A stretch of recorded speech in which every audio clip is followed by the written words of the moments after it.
नमस्कार दोस्तों, हमारे चैनल नागौर.com में आपका स्वागत है।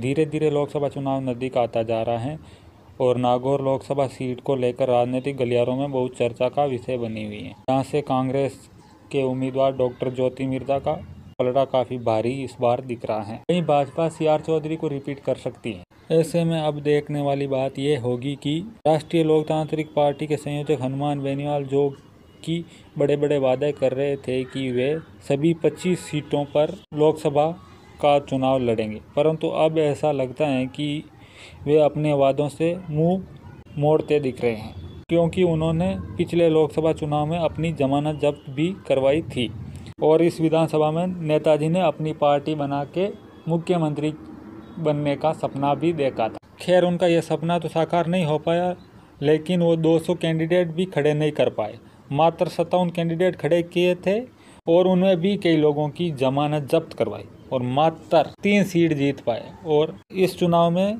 2 तो जनरल सीट थी, इसलिए उनका उम्मीदवार जीत पाया था, परंतु इनको खिंवसर में कड़ी मेहनत करनी पड़ी थी, जो कि कांग्रेस के एक नए उम्मीदवार शवई सिंह चौधरी मात्र 16 दिनों के प्रचार में 66,000 वोट लिए थे।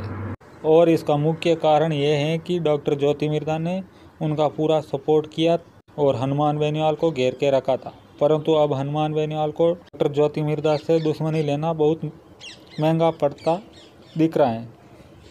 जैसा कि आपको पता है कि पिछले लोकसभा चुनाव में ज्योति मिर्धा के हार का कारण हनुमान बेनीवाल ही बने थे और इसी वजह से आगामी लोकसभा चुनाव से पहले हनुमान बेनीवाल एकदम से चुपचाप होकर बैठे हैं। जैसा कि आप सभी जानते हैं, हनुमान बेनीवाल को हर मुद्दे में अपनी टांग घुसेड़ने की आदत है। अगली बार यदि वे नागौर लोकसभा सीट से चुनाव लड़ते हैं तो 1 लाख वोट नहीं ले सकते हैं। से हमारे सूत्रों ने बताया है कि उनसे अब लोग काफ़ी नाराज हैं, क्योंकि वे जातिवाद को बढ़ावा देते हैं और लोग अब ये भी जान चुके हैं केवल झूठ से कोई फ़ायदा नहीं है। यदि नागौर का विकास करना है तो किसी अच्छे कैंडिडेट को चुनना ही अच्छा होगा। ना जातिवाद ना भेदभाव करने वाला कैंडिडेट चुनाव जीते।